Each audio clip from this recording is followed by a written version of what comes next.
l'école. Elle a pris de mettre son enfant à l'école. Et l'enfant maintenant devient une personne qu'on peut compter parmi les grands. Et cet enfant devient considérable. Et partout, et par son lieu de travail, on considérait cet enfant. Partout dans son lieu de travail, on considérait cet enfant. Et voilà qu'un jour, sa mère va aller sur le site de travail de son enfant. Sa mère va se rendre sur le lieu de travail de son enfant. Et lorsqu'il a appris que sa maman venait, lorsqu'elle a appris que sa maman venait, et voilà,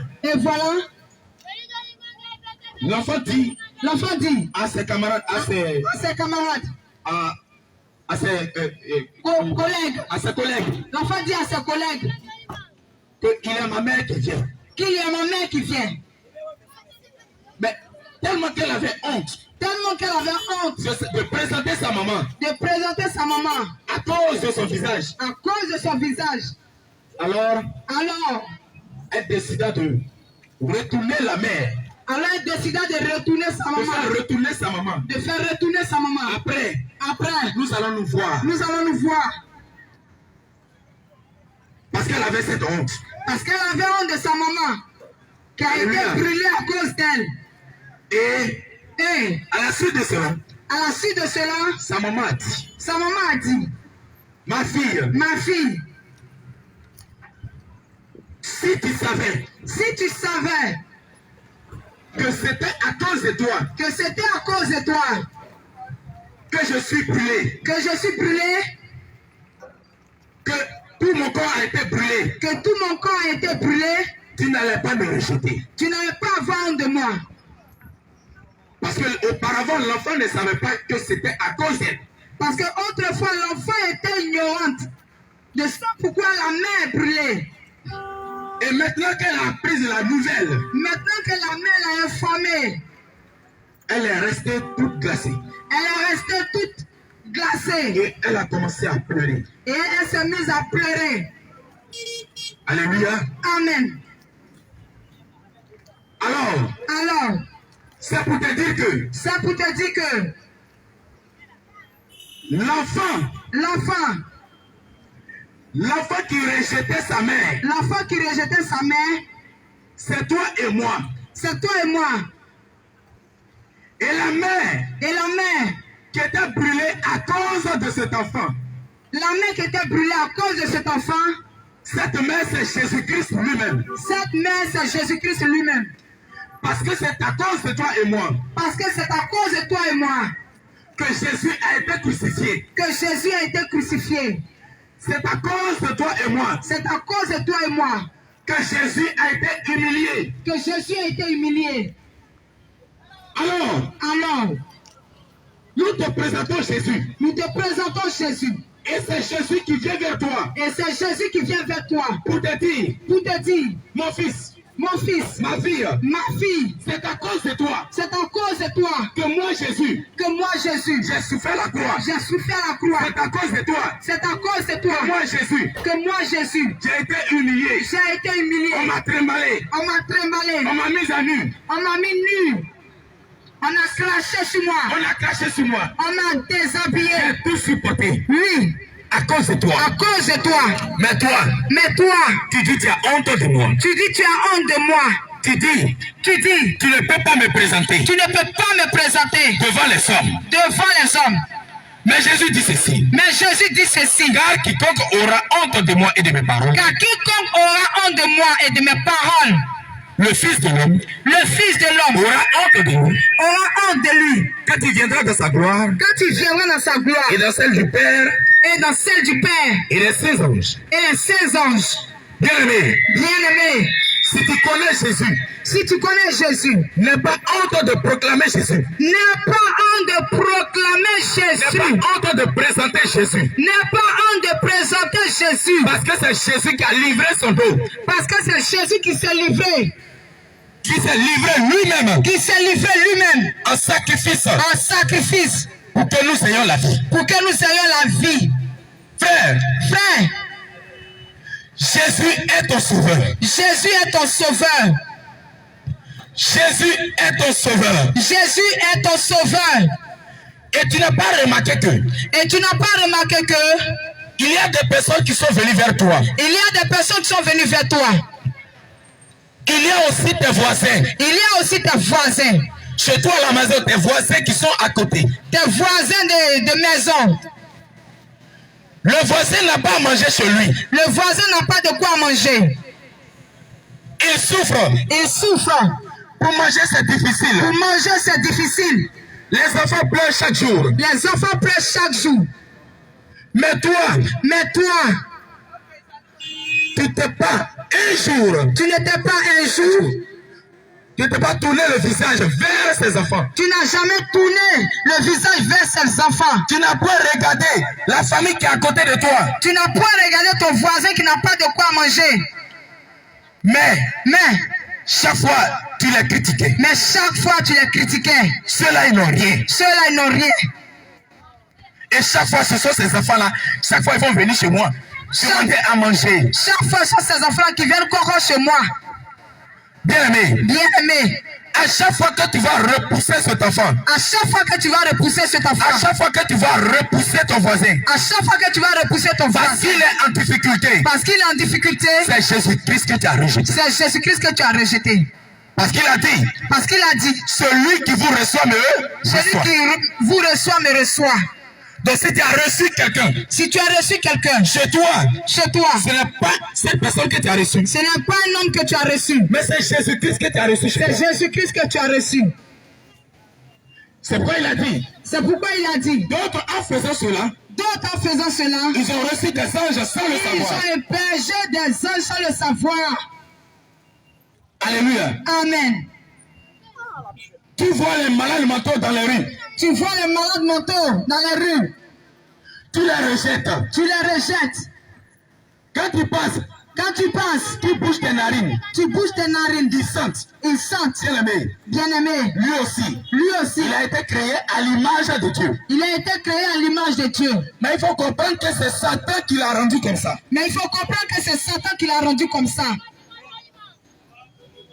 C'est ton semblable. Il faut l'aimer. Il faut avoir compassion de lui. Si tu es aussi chrétien. Il faut aussi prier pour lui. Donc à chaque fois que tu vas rejeter une personne. C'est Jésus que tu as rejeté. Mais à chaque fois que tu vas accueillir quelqu'un. Aussi, avec amour. C'est Jésus-Christ que tu as reçu. Mais bien-aimé. Ce qui est encore plus intéressant. C'est de te donner toi-même à Jésus. C'est de reconnaître que Jésus est réellement ton sauveur. C'est de reconnaître Jésus-Christ comme ton Seigneur et Sauveur. C'est de reconnaître Jésus en tant que ton Père. C'est de reconnaître le Seigneur Jésus-Christ en tant que ton Créateur, ton Père.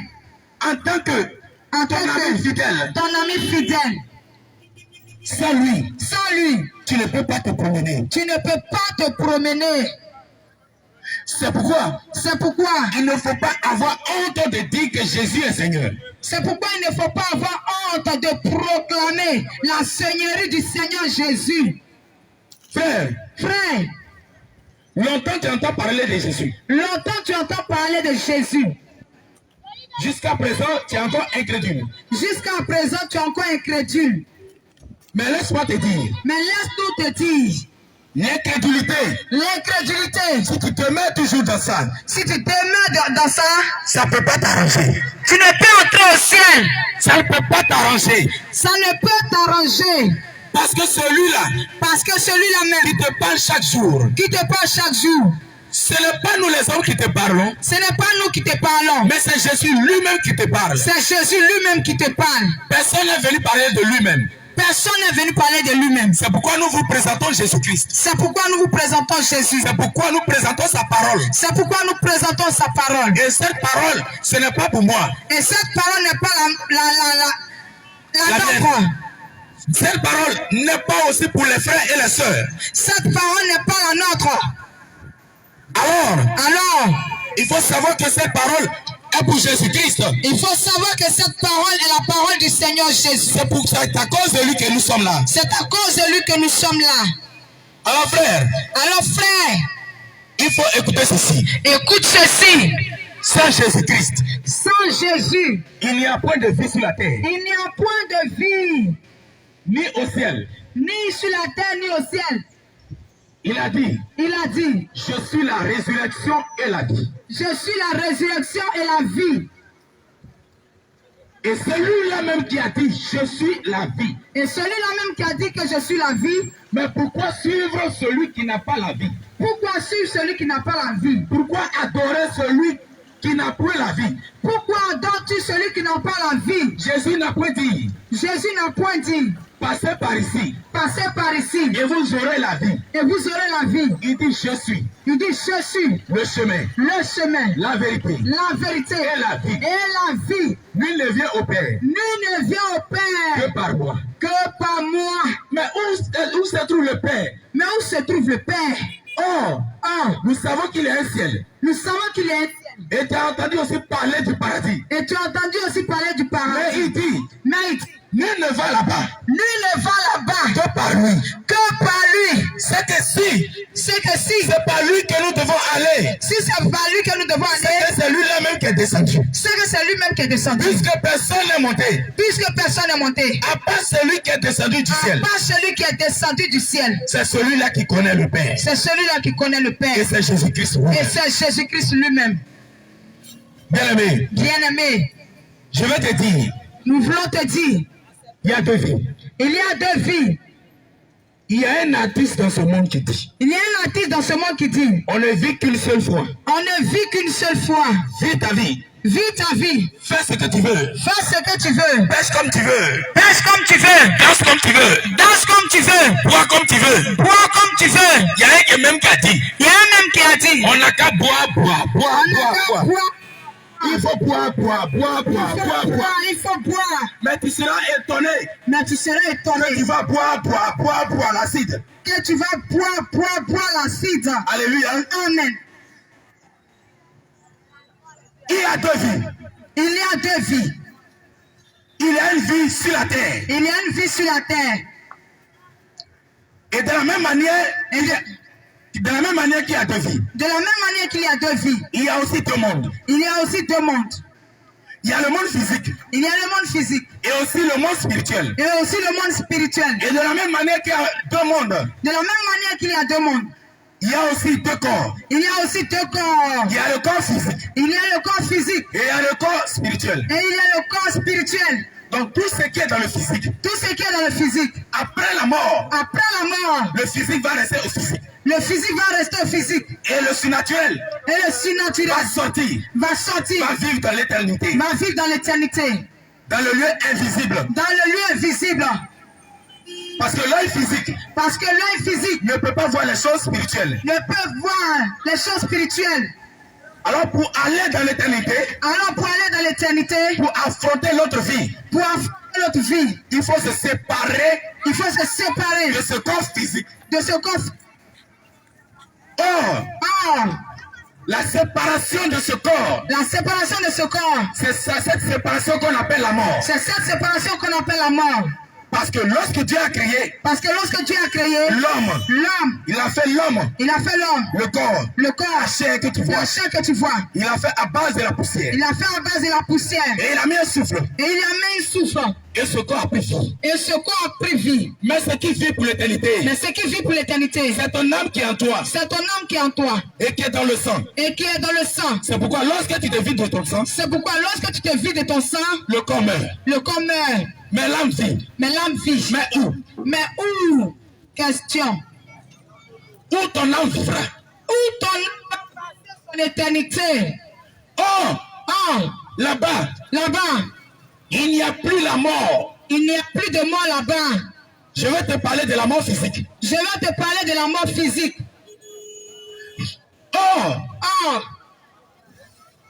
n'y a pas de mort physique, c'est que tu vis pour l'éternité.